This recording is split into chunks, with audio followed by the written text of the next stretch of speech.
ایک سردار تھے کسی قبیلے کے، وہ حضور کی بارگاہ میں کلمہ پڑھنے آئے۔ امام رازی نے لکھا ہے، کہتے میرے اندر 4 غلطیاں تھیں۔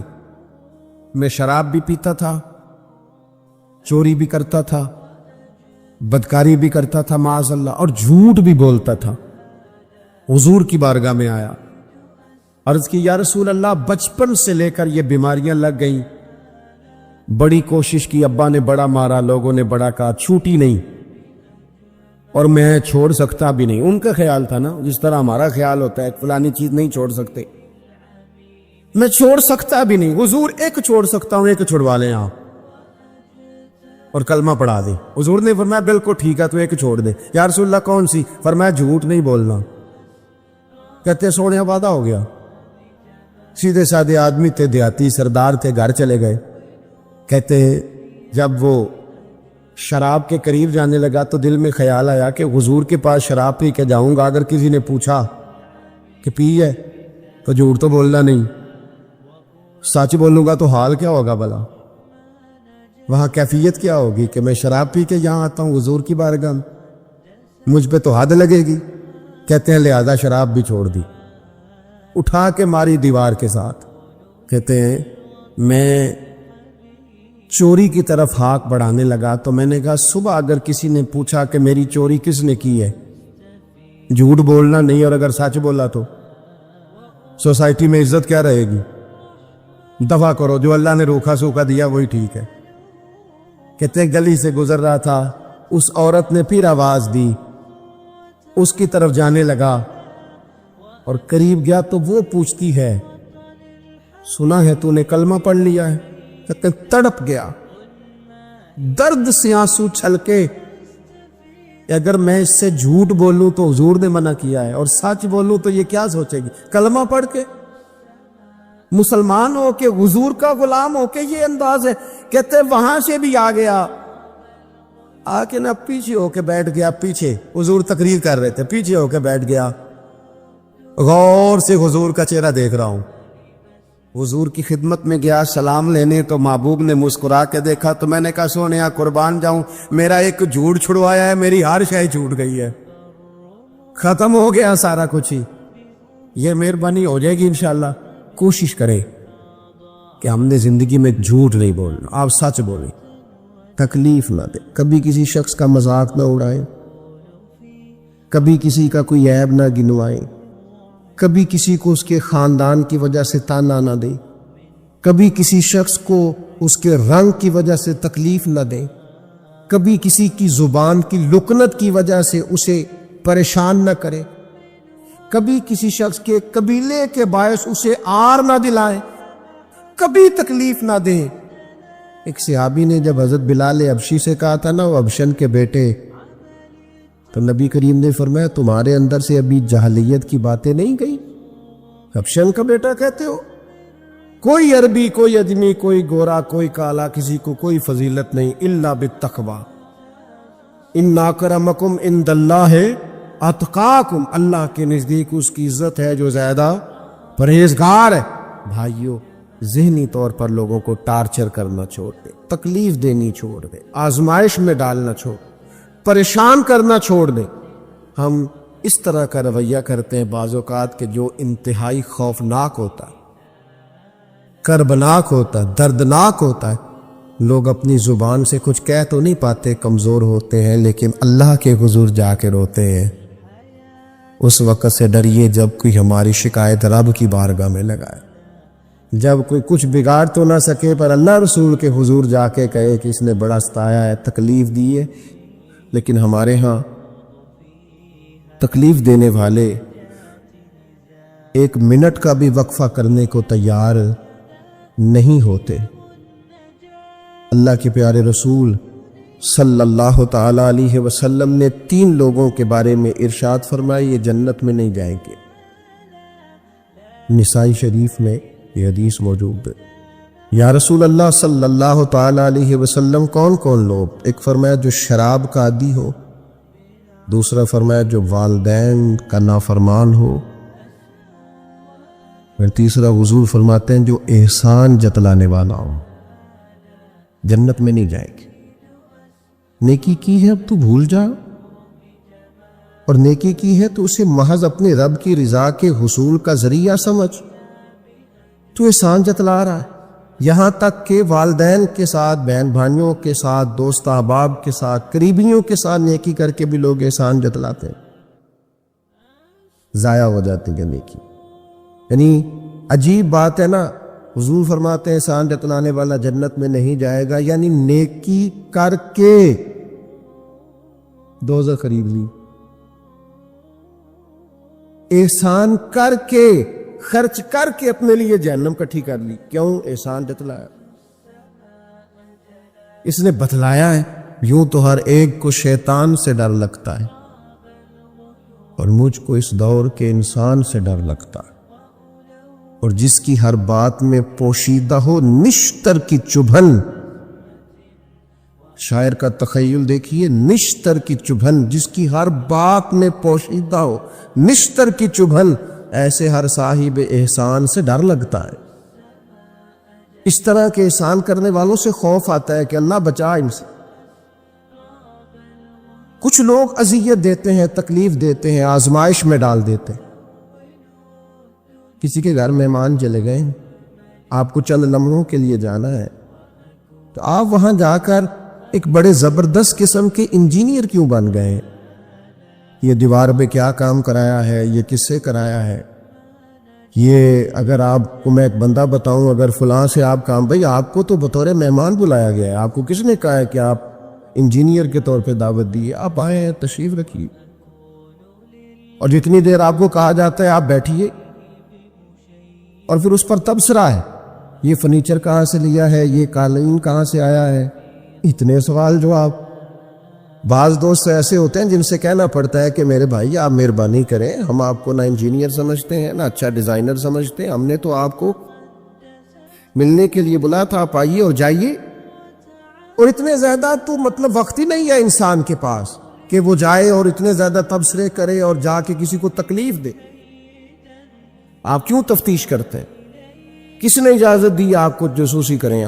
آپ تکلیف دے رہے ہیں سامنے والے کو. کیا کرتے ہیں، کیا کماتے ہیں، کہاں سے؟ میرا رب ہے جس نے سب کے پردے رکھے ہوئے. آپ کیوں ایسی حرکات کرتے ہیں جس کی بنیاد پر جناب کا ذریعہ آمدن کیا ہے؟ میرا ذریعہ آمدن یہ ہے کہ آپ دے جاتے ہیں تو میں کھا لیتا ہوں. آپ اپنا ذریعہ آمدن کی فکر کریں، آپ دوسروں پر کیوں اس قدر زیادہ بوجھ ڈالتے ہیں؟ اور پھر کھانا سامنے رکھا جاتا ہے، یہ میں نہیں کھاتا، تو آپ کو جو کھانا تھا گھر سے لے آتے، کیا یہ اچھا ہوتا؟ یہ میں ایک زمانہ ہو گیا جی میں نے یہ نہیں کبھی کھایا، تو کیا کھاتے ہیں آپ؟ مجھے سالوں بیت گئے ہیں سفر کرتے ہوئے، اور میرے ساتھ پوری جماعت نے سفر کیا، ہفتوں میں گھر سے باہر رہا ہوں، کوئی ایک شخص نہیں، ایسا تو نہیں کہ ساری چیزیں طبیعت کو پسند ہوتی، لیکن کوئی ایک شخص نہیں بتا سکتا کہ کبھی میں نے کہا ہو یہ مجھے پسند نہیں، میں نے نہیں کھانا، نہیں کھایا، یہ میری طبیعت نہیں. کیوں؟ میں ایک دفعہ اپنے حضرت صاحب کے ساتھ تھا، ایک جگہ پہ کھانا آیا تو میں نے گھر والوں سے کہا نمک دیجئے گا ذرا. تو صاحب فرمانے لگے بیٹا آپ نے وہ حدیث نہیں پڑھی کہ حضور نے فرمایا کھانا پسند نہ ہو تو چھوڑ دو لیکن عیب نہ نکال. فرمایا کس موسم کے اندر انہوں نے کھانا پکایا ہے اور تم نے انہیں یہ کہہ دیا تمہیں نمک ہی نہیں ڈالنا آتا؟ فرمایا ان کے گھر کا ذائقہ ہے، وہ کم کھاتے ہو، تم تھوڑا زیادہ کھاتے ہو گے نمک، بعض لوگ ذرا کم کھاتے ہیں. تم نے یہ کس طرح کی حرکت کی ہے؟ وہ بیچارے جا کے پہلے وہ ڈانٹے گا کہ تم نے نمک ہی نہیں صحیح ڈالا، وہ نمک مانگ رہے ہیں. کیا ضرورت تھی؟ تھوڑا سا. حضرت سلمان فارسی رضی اللہ تعالیٰ عنہ کے گھر میں مہمان آ گئے، آپ نے کھانا رکھا تو وہ صاحب کہنے لگے کبھی پودینے کی چٹنی ہو جاتی نا. تو اب ان کے پاس پیسے نہیں تھے، ان کا لوٹا تھا ان کے پاس پیتل کا یا لوہے کا، لے جا کے گروی رکھا کسی کے ہاں، جو وضو کے لیے رکھا ہوا تھا جناب سلمان فارسی. پھر وہ لوٹا گروی رکھ کے پیسے لائے، اس کا پودینہ خریدا اور لا کے مہمان کو دیا. تو مہمان کہنے لگا جی اللہ کا شکر ہے ہم قناعت پسند ہیں، جو مل جائے کھا لیتے ہیں. یعنی ایک تو یہ کہ پہلے فرمائش کر دی، پھر اس کے بعد نیک بننے کا ڈھونگ بھی رچایا. ابھی کچھ لوگوں کا طریقہ ہوتا ہے وہ سارا کچھ کرنے کے بعد نا، یعنی 1.25 گھنٹے غیبتیں کرنے کے بعد کہنے چلو سانوں کی لگے. بھئی آپ 15 منٹ ہی رہ گئے تھے، 2 گھنٹے پورے ہونے لگے تھے، ساری تو کر لی آپ نے، اب پیچھے بچا کیا ہے؟ تو وہ کہنے لگے جی میں قناعت پسند ہوں، جو مل جائے کھا لیتا ہوں۔ تو حضرت سلمان فارسی ناراض ہوئے، جلال میں آ فرمانے لگے اگر تم قناعت پسند ہوتے تو میرا وضو کا لوٹا آج گروی نہ پڑا ہوتا۔ تم قناعت پسند ہو، اوپر سے جھوٹ بولتے ہو۔ لیکن تکلیف دینا، اذیت پہنچانا، ذہنی طور پر کسی کو ٹارچر کرنا، پرانی خواتین کبھی جاتی تھی نا رشتہ دیکھنے کے لیے بیٹے کا، تو ان سے کہا جاتا تھا کہ آپ کو وہاں رشتہ نہیں کرنا، تو کہتی تھی نہیں ہم نے نہیں کرنا۔ تو کہتے تھے بھئی آپ بتائیں کیا وجہ ہے؟ تو وہ کہتی تھی وجہ کوئی نہیں بتانی، اس لیے کہ میرے گھر میں بھی بیٹی ہے، میں کوئی وجہ نہیں بیان کروں گی، میں کسی کی بیٹی کا عیب کیسے بیان کروں؟ لیکن میں نے اخبار میں اس بیٹی کا تذکرہ بھی پڑھا جو پچھلے 2.5 سالوں سے اس لیے مینٹل ہاسپٹل میں زیر علاج ہے کہ کوئی 50 سے زیادہ لوگ رشتہ دیکھنے آئے۔ کسی نے کہا ذرا چل کے دکھاؤ، تو کسی نے کہا ذرا بول کے دکھاؤ، تو کسی نے کہا کہ اگر قد 2 انچ بڑا ہوتا۔ اتنی تکلیف، اتنی اذیت، اور اس دین کے ماننے والے جو دین ہمیں سبق دیتا ہے کہ بیٹیاں اور بہنیں ہوتی برابر ہیں، وہاں یہ رویہ ہمارا۔ اور زیادہ تر ان لوگوں کا معاملہ جن کے پاس نیا نیا پیسہ آیا، نئی نئی دولت آئی، اب ان کو سمجھ نہیں آ رہی کہ وہ کیسے اپنے آپ کو زمین سے اٹھا کے آسمان تک لے جائے۔ خدا کے بندو، اس طرح کی اذیت، اس طرح کی تکلیف، اس طرح کا لہجہ جس سے سامنے والا نفسیاتی بوجھ کے نیچے دب جائے، یہ بندہ مومن کی شان نہیں ہے۔ کبھی بھی ایسا نہ کرے، اجلی اجلی سونی سونی صاف ستھری بات کرے۔ مومن کی شان یہ ہے کہ سب کچھ ہو سکتا ہے، پر مومن جھوٹا نہیں ہوا کرتا، وہ بددیانت نہیں ہوتا، وہ کسی کو تکلیف نہیں دیتا، اذیت نہ دے، پریشان نہ کرے۔ گھنٹوں بیل بجا رہا ہے گلی سے گزرنے والا آدمی، لیکن صاحب گاڑی لگا کے چلے گئے، انہیں پتہ ہے دوسری گاڑی نہیں گزرے گی، لیکن وہ اذیت دے رہے ہیں۔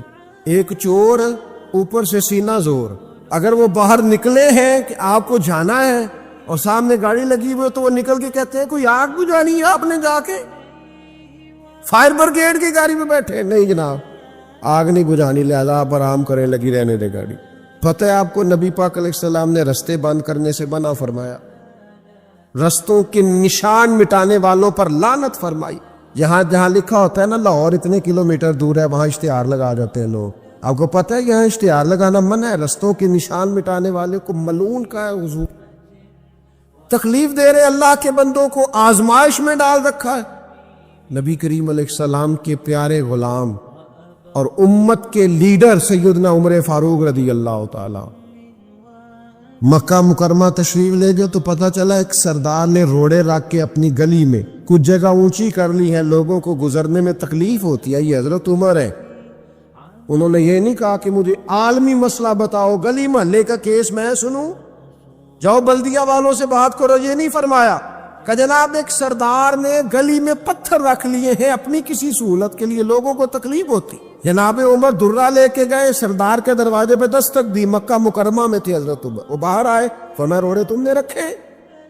جناب میں نے رکھے ہیں۔ فرمایا اٹھانے بھی تمہیں پڑیں گے، نکلو باہر، تم نے اللہ کے بندوں کا رستہ کیوں روک دیا، اٹھاؤ انہیں لے کے چلو۔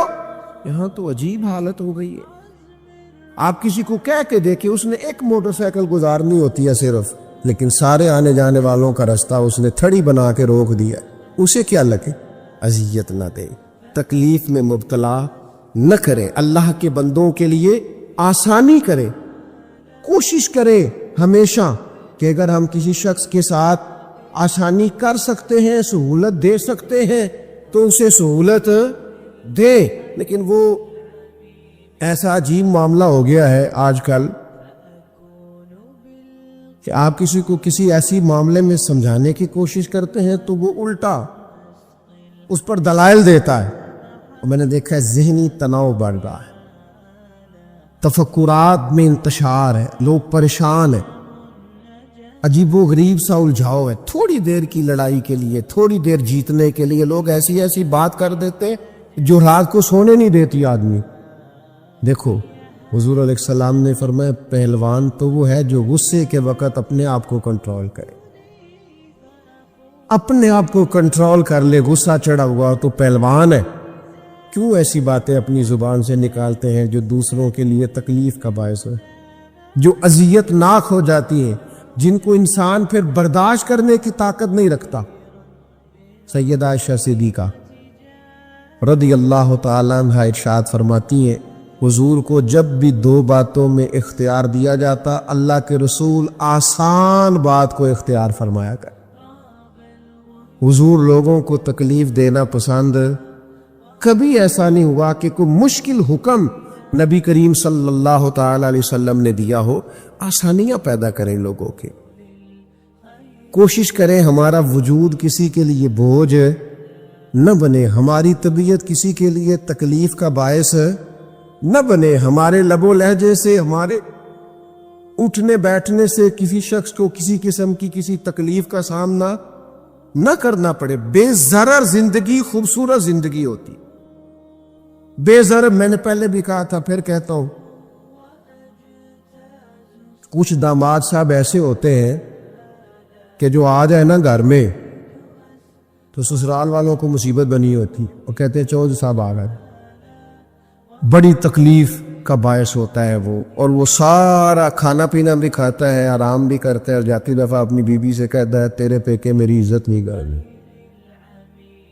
وہ اذیت دیتے ہیں، تکلیف دیتے ہیں۔ کچھ لوگ ایسے بے ضرر ہوتے ہیں، وہ کہیں چلے جائیں آ جائیں، اسی کسی دے کچھ بھی نہ لگ دے، نہ کوئی زیادہ در، بے ضرر، جہاں بیٹھے ہیں وہاں بیٹھ گئے۔ ایک دوست تھے بڑے پیار والے اور بڑے سیانے آدمی ہیں، لیکن سیانے بندوں کو بھی کئی دفعہ باتیں کرنے والے وہ دور لے جاتے۔ تو ان کی سسٹر ان لا کی شادی تھی، 3 کاریں تھیں، باقی 3 بہنوئی بٹھا دیے انہوں نے اپنے داماد۔ اس کو کہا ٹیوٹے میں بیٹھ جو، یہ ٹیوٹے میں بیٹھے ہی تھے تو ایک صاحب نے کیا، لو جی تے جوائی پائی بھی ٹیوٹے جی نے، وہ چھلانگ لگا کے نیچے آ گیا، اپنی بیوی کو لیا، کہنے لگا اسی جانا ہی نہیں، ساڈی عزت ہی نہیں کرو گے۔ دسو ٹیوٹا سواری نہیں تو انسان بیٹھتا نہیں، لیکن دیہاتی لوگ ہیں نا۔ اب وہ سارے گھر میں مصیبت بنی ہوئی ہے، اس کی بیوی رو رہی ہے، اس کی ماں رو رہی ہے، بڑی عجیب و غریب کیفیت۔ اس کے سسر صاحب نے مجھے فون کیا کہ یہ آپ کی بڑی بات مانتا ہے، ذرا فون کرے، تو میں نے اسے فون کیا، میں کہ تو صرف نہ 3 منٹ بھول جا، تینوں کسی کو گال کی پہ سوچ بھلا تو نے یہ فساد کس لیے ڈالا ہوگا؟ عزت مانگ کے لی جاتی ہے، چھین کے لی جاتی ہے، احتجاج کر کے لیجیے، طریقہ عزت لینے کا جو تم نے اختیار کیا۔ تو 4-5 منٹ کے بعد سوچ کے کہنے لگا اوہ مجھ سے بڑی غلطی ہو گئی، تو مجھے چڑھا دیا کسی نے، میں چڑھ گیا۔ اس طرح کی تکلیفیں بہت سارے لوگ دیتے ہیں، ذہنی طور پر ٹارچر کرتے۔ او یار تیرے ابا نے تیرے اوپر تو کبھی انویسٹ ہی نہیں کیا، سارے پیسے بڑے بھائی کو ڈاکٹر بنانے میں لگا دی۔ او جناب یہ پڑھا ہی نہیں، ابا جی کو کوئی اعتراض نہیں تھا اس پر خرچ کرنے پر، یہ پڑھنے کو تیار تھا ہی نہیں۔ تو ٹارچر کرتے ہیں لوگ، ذہنی طور پر تکلیف دیتے ہیں، اذیت میں مبتلا کرتے ہیں۔ سنو، امیر المومنین خلیفۃ المسلمین حضرت عمر فاروق نے کہا تھا، فرات کے کنارے، نہر فرات کے کنارے سخت گرمی اور پیاس میں اگر کوئی کتا مر گیا نا، کتا تو اللہ قیامت کے دن عمر سے پوچھے گا کہ حکومت تیری تھی تو اس کو پانی کیوں نہیں ملا تھا، تیری گورنمنٹ میں پانی کیوں نہیں ملا؟ کیا بات کرتے ہو صاحب۔ اور یہاں میں نے کہا کہ سب نمبر گیم کے چکر میں ہے، سب نمبر گیم کے چکر میں ہے کہ میں نے ایسے کیا تو فلاں نے ایسے کیا۔ اللہ تبارک و تعالیٰ بڑا کریم ہے۔ جمعہ کا دن ہے، یہ دعا کرو دل سے کہ یا اللہ اگر تو حضرت عمر فاروق کے بعد حضرت عمر بن عبدالعزیز کو بھیج سکتا ہے تو کسی اور کو بھی بھیج دے، تو قادر مطلق ہے نا، مہربانی فرما، اب غرباء پر، مساکین پر، کمزوروں پر رحم فرما، اب فضل فرما۔ وہاں تو یہ حال تھا کہ حضرت زید بن، یہاں تو کہتے ہیں نا غلطی سے ہو گیا، حضرت زید بن حارثہ کہتے ایک جنگ کا موقع تھا، ایک شخص کفر کی طرف سے لڑتا آ تھا، کفر کی طرف سے. فرماتے میں نے جب وہ میرے قریب آیا لڑتے وقت تو حضرت زید بن حارثہ کہتا میں نے تلوار اٹھائی اور میں مارنے لگا تو اس نے کلمہ پڑھنا شروع کر دیا، لا الہ الا اللہ محمد رسول اللہ صلی اللہ علیہ وسلم. تو حضرت زید بن حارثہ کہتے ہیں میں نے کہا اچھا اب موت نظر آئی ہے تو کلمہ یاد آ گیا ہے، تو کافر ہے. تو اس نے تلوار سے بچنے کے لیے کلمہ پڑھ رہا. کہتے میں نے ماری تلوار گردن اڑا دی. پھر میں حضور کی بارگاہ میں حاضر ہوا. میں نے کہا یا رسول اللہ آج جہاد کے وقت ایک انوکھا واقعہ ہوا. ایک بندہ کفر کے ساتھ لڑ رہا تھا اور جب میں تلوار مارنے لگا تو وہ کلمہ پڑھ رہا تھا. حضور میں سمجھ گیا کہ تلوار سے بچنے کے لیے کلمہ پڑھ رہا ہے. حضرت زید بن حارثہ کہتے ہیں حضور کی آنکھیں غصے سے سرخ ہو گئی. نبی کریم فرمانے لگے تو نے دل پھاڑ کے دیکھا تھا کہ وہ تلوار سے ڈر کے کلمہ پڑھ رہا ہے؟ جب وہ پڑھ رہا تھا کلمہ تو پھر تو کس طرح کا مجاہد ہے جس نے کلمہ پڑھنے والے کی گردن اڑا دی؟ وہ پڑھ رہا تھا کلمہ تو تجھے قبول کرنا چاہیے. میرے بھائی یہ بڑا محتاط معاملہ ہے، لیکن مسئلہ یہ ہے کہ یہ کچھ دنوں تک یہ باتیں رہتی ہیں، پھر آہستہ آہستہ میری آنکھوں سے بھی رخصت ہو جائے، آپ کی نظروں سے بھی رخصت ہو جائے گی، لیکن وہ دو بیٹیاں ساری زندگی نہیں بھلا سکتی. ان کے لیے تھوڑا سا مشکل ہے. ان پر جو طوفان تیزی سے گزرا ہے نا، گزرا تو چند منٹوں میں ہے لیکن صدیوں تک اس کی گونج رہے گی، صدیوں تک. اللہ تبارک و تعالیٰ کوئی فضل کر دے. اب تو ہم دعاؤں والی جگہ پہ آ گئے ہیں، چونکہ میری قوم تو انویسٹر ہے نا ان سب کی. میری قوم انویسٹر ہے، وہ انویسٹ کرتی ہے ان لوگوں کو، ان کو لاتی ہے، بناتی ہے، خرچے کرتی ہے، پوسٹر چھاپتی ہے. شرم نہیں آتا، حیا نہیں آتا، ایسے لوگوں کو لاتی ہے. اب پھر کیا مطلب بات کی جائے. اور میں نے اس وقت بھی کہا تھا اور پھر کہتا ہوں اور ببانگے دوہل کہتا ہوں کہ نمبر پلیٹیں بدلنے سے گاڑیاں ٹھیک نہیں ہوتی. نمبر پلیٹیں بدلنے سے گاڑیاں ٹھیک نہیں ہوتی. گاڑی کا انجن بدلنے سے پھر ہی اس کا دھواں ختم ہوتا ہے. نمبر پلیٹ بدل کے چہرے وہی، باتیں وہی، کام وہی، یہ کس طرح صحیح ہو سکتا ہے؟ یہ تو نظام اس وقت ٹھیک ہو جائے جب اندر سے بولیے انجن بدلے جائیں، تب یہ معاملات صحیح ہوں گے. بس دعا کرو جمعے والے دن اللہ اپنی خاص رحمت فرمائے. بہرحال عام کام برسر مطلب حضرت ابو بردہ رضی اللہ تعالیٰ عنہ حاضر خدمت ہوئے. عرض کیا یا رسول اللہ صلی اللہ تعالیٰ علیہ وسلم، حضور کوئی کام بتائے مجھے، میں کروں تو میری دنیا بھی بن جائے آخرت بھی بن جائے. کوئی کام بتائے، کوئی حکم. آپ فرماتے میری جیب میں پیسے بھی تھے. حضور کہتے تو میں کنواں بھی کھدوا دیتا. سرکار فرماتے تو میں کسی مسجد کی جگہ میں وسعت بھی کر دیتا. کوئی حکم بتائے تو کہتے حضور نے عجیب حکم بتایا. فرمایا ایذل اذا عن طریق المسلمین. فرمایا ابو بردہ اگر تو نے نفع والا کام کرنا ہے نا جس سے تیری دنیا بھی بنے اور آخرت بھی بنے، تو فرمایا جب تو رستے میں چل رہا ہو نا تو جو چیزیں کسی کو تکلیف دینے والی ہو وہ رستے سے اٹھاتا جایا کر.